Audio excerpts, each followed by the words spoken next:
সবকিছু তো হয়ে যায়। এই জন্য আমাদের ভাগবতের একটা নিয়ম আছে। নিয়মটা কি? যখন ভাগবত শুরু হয়ে যাবে, শেষ হওয়ার পূর্ব পর্যন্ত আমাদের ভাগবত ব্যতীত আর অন্য কোনো কার্য করা যাবে না। এটা হচ্ছে আমাদের ধর্মীয় নিয়ম, আমাদের ধর্মীয় রীতি। প্রত্যেক রাজনৈতিক নেতা নেত্রীদের প্রতি আমাদের অবশ্যই শ্রদ্ধা পোষণ আছে, সম্মান আছে, কিন্তু আমাদের ধর্মীয় যে নিয়ম নীতি বিধান সেটিকে ভাইলেট করে শ্রদ্ধা পোষণ শাস্ত্র সমর্থন করে না।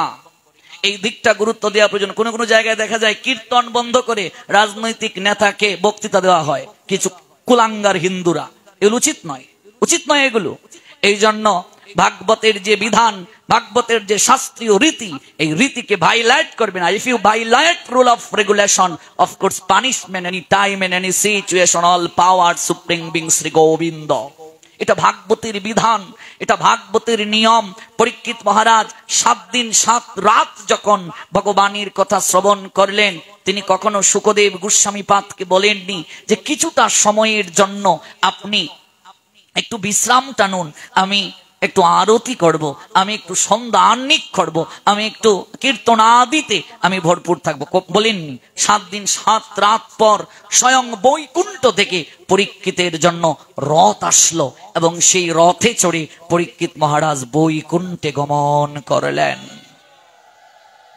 যদি মুক্ত আলোচনা হয়, ভালো করে বুঝবেন, এই তত্ত্ব জানতে হবে। যখন মুক্ত আলোচনা হবে তখন সেই আলোচনায় আমরা অনেক কিছু বলতে পারবো।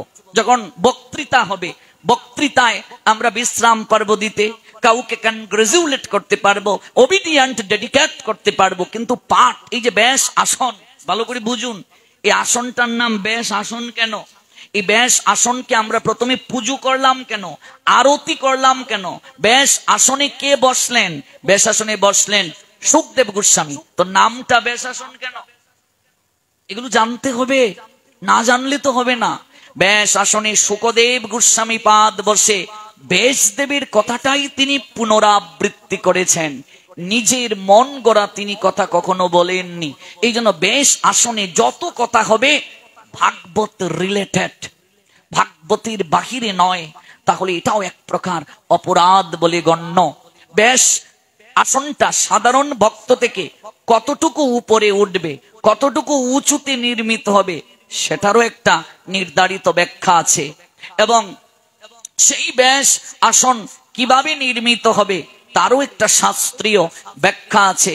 সেই ব্যাস আসনে আরতি আদি কীর্তন থেকে শুরু করে ব্যাসদেবের প্রতিনিধির অবস্থান, শ্রোতৃমণ্ডলীর অবস্থান, এগুলো সম্পর্কে ভাগবতের প্রস্তুতি পর্ব আছে। কিন্তু মনে রাখবেন, যদি মেয়ে বিয়ে হয়, জন্মতিথি হয়, জন্মদিন হয়, সামাজিক কোন অনুষ্ঠানে হয়, তখন আমরা একে অপরকে বলি আপনি এসেছেন, কষ্ট করবেন, কষ্ট করে থাকবেন, বসুন, খাবেন, এই সেই অনেক কিছু। কিন্তু ধর্মীয় যত অনুষ্ঠান রয়েছে সেই অনুষ্ঠানগুলোতে কখনো হসপিটালিটির প্রয়োজন নেই।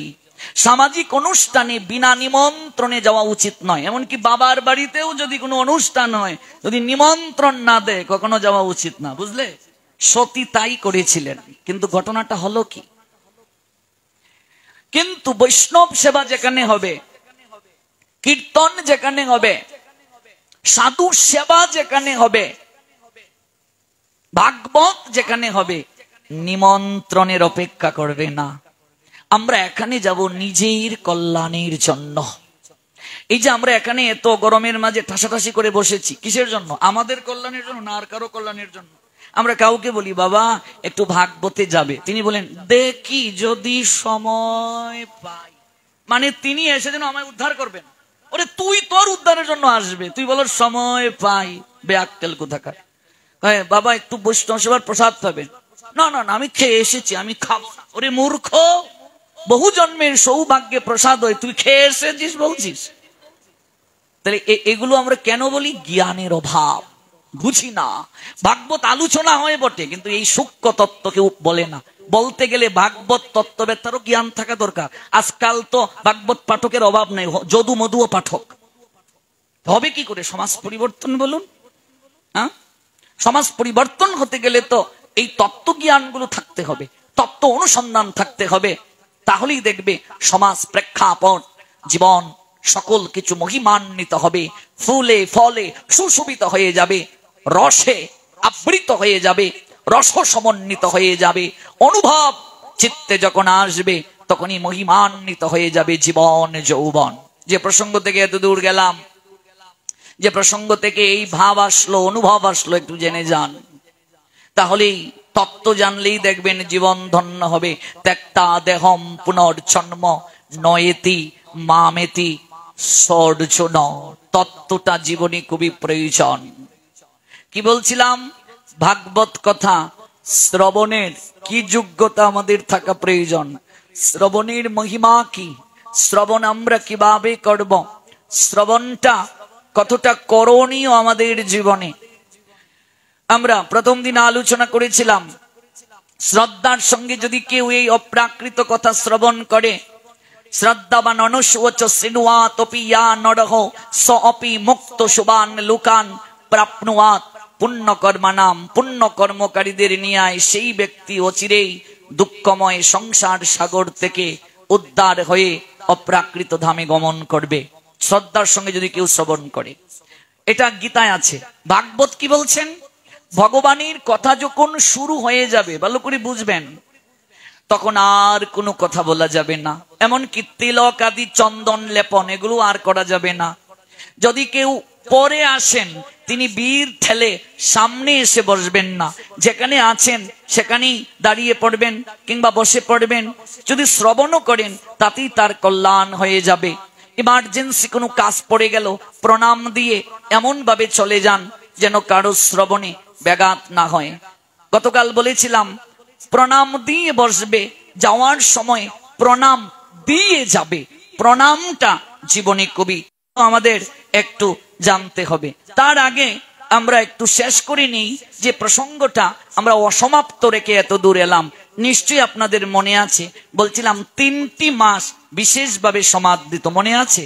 আমি যেখানেই আলোচনার শাখা প্রশাখায় যাব, আমি প্রসঙ্গ কিন্তু ভুলি না, ঘুরে ফিরে আসব। যদি কেউ মনে করেন এক জায়গায় শুরু করে আরেক জায়গায় চলে গেলেন, এটা তো শেষ করলেন না, শুনতে থাকুন, আপনি সমাধান পাবেন। এক হলো বৈশাখ মাস। যারা কোনোদিন ভগবানের মন্দিরে যায় না, এমন লোক আছে কি নেই? ভগবানের সঙ্গে কোনো সম্পর্ক স্থাপন তারা করে না। 4 প্রকার ব্যক্তি ভগবত কৃপা পাবে না। নমাম দুষ্কৃতি ন মুরা প্রপদ্যন্তে নরাধমা মায়য়া অপরিত জ্ঞানা আসুরম ভাবমাশ্রিতম। 7ম অধ্যায় শ্রীমদ্ ভগবদ গীতা 15 নং শ্লোক। আচ্ছা, এই জগৎ সংসারে সবাই ভগবানের সন্তান কিনা? নিশ্চয়ই। আপনার কোন সন্তান আপনার কথা মানে না, এমন অনেক কার্য করেছে যে কার্য করার কারণে আপনার মাথাটা নত হয়ে গেছে, আছে কি নেই? আপনি বাধ্য হয়ে তাকে ত্যায্য করলেন, কিন্তু আপনার জন্য তার মনটা পুরবে কি পুরবে না? তার জন্য আপনার নারীর যেহেতু একটা সম্পর্ক আছে, আপনি তাকে কি ভুলতে পারবেন? একটা ভালো খাবার যা খেতে সে পছন্দ করে, আপনি যখন খাবেন তার কথা মনে হবে কি না? নিশ্চয়ই মনে হবে। এই জন্য লুকিয়ে লুকিয়ে আপনি মা বাবার অগোচরে সংবাদ নেবেন, ছেলেটা আছে কোথায়, কি করে। আমরা সবাই ভগবানের সন্তান। যারা ভগবানকে ডাকি না, পরম পিতা গোবিন্দের সঙ্গে সম্পর্ক রাখি না, তাদের জন্য ভগবানের হৃদয়ে কাঁদে। জগতের পিতা কৃষ্ণ জেনা বোঝে বাপ, পিতৃদ্রোহী পাতকী সে জন্মে জন্মে পায় তাপ। তারাও যেন ভগবানের কৃপা থেকে বঞ্চিত না হয়, এই জন্য ভগবান কিছু বিশেষ তিথি আবির্ভূত করেছেন, বিশেষ কিছু বান্ডিল অফার দিয়েছেন। আর একটু সহজভাবে বলি, আনঅ্যাক্টিভ সিমকে যখন অ্যাক্টিভ করা হয়, সিম কোম্পানি দেখবেন মাঝে মাঝে কিছু লুপ দেখায়।